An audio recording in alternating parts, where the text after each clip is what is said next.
اعوذ باللہ من الشیطان الرجیم بسم اللہ الرحمن الرحیم مولا صلی وسلم دائما ابدا علی حبیبک خیر الخلق کلہم اما بعد قال اللہ تعالی فی القرآن المجید والفرقان الحمید یا ایھا الذین آمنوا اذا نودی للصلاۃ من یوم الجمعۃ فاسعوا الی ذکر اللہ وذروا البیع ذالکم خیر لکم ان کنتم تعلمون صدق اللہ العظیم۔ میرے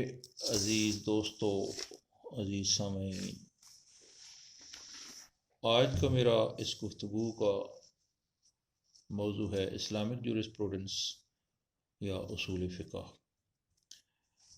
تو اس کے لیے میری گزارشات یہ ہیں کہ نصف صدی پیشتر عام مسلمان قرآنی علوم سے تھوڑے بہت آشنا ہونے کے باوجود بھی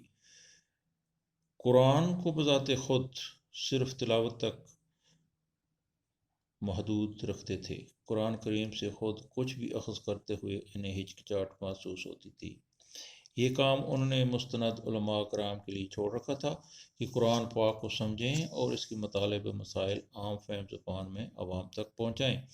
اکثر جید علماء کرام بھی قرآن پاک کے ترجمہ و تفسیر کرنے سے عام طور پر اجتناب فرماتے تھے اور قرآن کریم کو سمجھنے اور سمجھانے کے لیے تقریباً 21 علوم صرف و نحو، معنی، بیان، بدیع، ادب، لغت، فلسفہ، حساب، جیومیٹری، فقہ، تفسیر، حدیث، علم الکلام، جغرافیہ، تاریخ، تصوف، اصول وغیرہ پر مکمل دسترس حاصل کرنا ضروری خیال کرتے تھے۔ ان تمام علوم کو حاصل کرنے کے بعد بھی وہ تقریباً تمام گزشتہ مفسرین اور مترجمین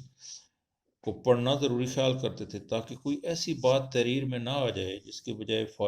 بجائے فائدے کے ان کی تحریر و تفسیر اسلام میں نئے فرقے کا باعث بن جائے۔ اس طرح عام مسلمان بد مذہبی اور لادینی کا شکار نہ ہوتے تھے اور فرقہ سازی میں اتنی چیز پیدا نہیں ہوتی تھی جتنی آج کل پیدا ہو گئی ہے۔ جمہوریت کے اس دور میں ہر شعبے میں برابری کے دعوے کیے جا رہے ہیں۔ لوگوں میں علماء کے ساتھ بھی برابری کرنے کا خیال پیدا ہوا ہے۔ ہر شخص نے قرآن پاک سے یہ ہمت خود علم حاصل کرنے کی کوشش کی۔ عربی سے معمولی شد بدھ رکھنے والے مترجم قرآن بن گئے اور ہر آیت کا تفسیر کرنا اپنے لیے ضروری خیال کرنے لگے۔ ایسے لوگ بھی مترجم اور مفسرین بن گئے جن کے بارے میں تصدیق ہے کہ انہوں نے باضابطہ طور پر کسی مدرسہ عربی میں تعلیم حاصل نہیں کی اور نہ ان کو عربی کا کوئی علم ہے یا سوجھ بوجھ ہے۔ یہاں تک کہ ایسے ایسے دعویدار پیدا ہوئے قرآن کریم کو دیگر علوم کی مدد سے سمجھنے کے اصول کو بالائے طاق رکھ کر قرآن کو قرآن سے سمجھنے کے اصول بتانے لگے۔ احادیث تک سے روگردانی کی اور پھر ستم یہ کہ اپنا نام اہل قرآن رکھ لیا۔ نتیجہ اب یہاں تک پہنچے کہ خواندہ ناخواندہ صرف انگریزی تعلیم یافتہ لغت کا معمولی طالب علم مفسر قرآن بن بیٹھا اور اپنی پیش کردہ تحویلات کو بھی وہی الہی جانتے ہوئے اس سے اختلاف کرنے والوں کو بلا تعمل کافر کہہ دیتا ہے۔ اس دور کے متعلق حضور صلی اللہ علیہ وسلم نے خبر دی تھی کہ دین اسلام میں بہت سارے فرقے بنیں گے۔ رب تعالیٰ ارشاد فرماتا ہے وَإِذَا ذُكِرُوا بِآيَاتِ رَبِّهِمْ لَمْ يَخِرُّوا عَلَيْهَا صُمًّا وَعُمْيَانًا۔ مسلمان اللہ تعالیٰ کی آیتوں پر گونگے اندھے ہو کر نہیں گر پڑتے، یعنی مسلمانوں کو چاہیے کہ قرآن پاک کو سمجھنے کے لیے بہت محنت کریں۔ نیز ہر ترجمہ تفسیر قرآن کی طرح نہ جائیں کہ مترجم یا مفسر غلطیوں سے مبرہ نہیں ہے۔ مرزا غلام احمد قادیانی نے جو دعویٰ کیا ہے اور ثبوت میں قرآن کی اس آیت کو اللہ یصطفیٰ من الملائکۃ رسلا ومن الناس، یعنی اللہ تعالیٰ فرشتوں اور انسانوں میں سے رسول چنتا رہے گا وغیرہ وغیرہ غزے کے اندھا دھند ترجمے بے ایمانی کی جڑ ہیں۔ آنکھوں پر پٹی باندھ لو، جو دل میں آئے کہہ دو، وہ قرآن سے ثابت کر دو۔ تو ان تمام گزارشات کے بعد سامعین حضرات، آپ سے خصوصی درخواست کروں گا کہ آپ میری یہ تعویلات ذرا غور سے سنیں کہ قرآن پاک کا جو اصول ہے اور اسلام کے اندر جو قوانین وضع کیے جاتے ہیں ان کے لیے عام آدمی کی دسترس بہت ہے، جب تک کہ وہ مدرجہ بالا جو میں نے علوم بتائے ہیں 21-22 علوم کہ اس کی دسترست نہ ہو وہ مجتہد نہیں بن سکتا۔ لہذا قرآن کریم کو سمجھنے کے لیے مفسرین اور علماء دین سے رہنمائی حاصل کرنا بہت ضروری ہے۔ تو آج کی اس گفتگو میں جب ہم بات کر رہے ہیں کہ اسلامک جورسپروڈنس اور اس کا بیسک ماخذ کون سے ہیں، تو وہ میرے دوستو 4 ماخذ ہیں، جس کے اندر قرآن و سنت کو اولین درجہ حاصل ہے کہ ان کے اندر ہر ایک چیز اور ہر ایک بنی نوع انسان کی ہر سوال کا جواب موجود ہے۔ جن چیزوں کا قرآن پاک کے اندر ذکر آیا ہے، یعنی جس طرح نماز اور وضو کا ذکر ہے، مثال کے طور پہ قرآن کے اندر وضو کے صرف بتایا گیا ہے، تو اس کی عملی تشریح رسول اللہ صلی اللہ علیہ وسلم نے اپنی عملی زندگی میں وضع کر کے بتائی ہے۔ تو اس میں قرآن و سنت کے اندر ہر مسئلے کا حل، ہر سوال کا جواب موجود ہے۔ لیکن بدلتے ہوئے زمانے کے ساتھ اگر کوئی چیز ڈائریکٹلی قرآن کے اندر موجود نہ ہو تو پھر اس کے لیے تیسرا ماخذ جو کہ آیا ہے وہ اجماع ہے۔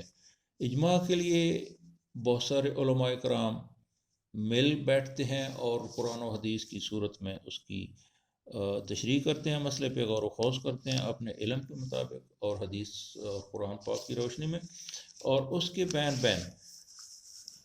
کوئی بھی متفقہ رائے جس پہ سب مفسرین اور سب مجتہدین متفق ہو جائیں، اس کو عملی جامہ پہنا کر وہ پیش فرما دیتے ہیں۔ اب مجتہد جو ہے وہ عام بندہ اتحاد نہیں کر سکتا، عام بندہ اجماع نہیں بتا سکتا،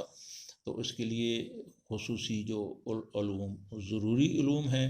وہ جاننا لازمی ہے۔ چوتھا ماخذ جو ہے وہ قیاس ہے۔ اب اجماع کے اندر بہت ساری چیزیں جو مثلاً اس پہ غور نہیں ہوا، تو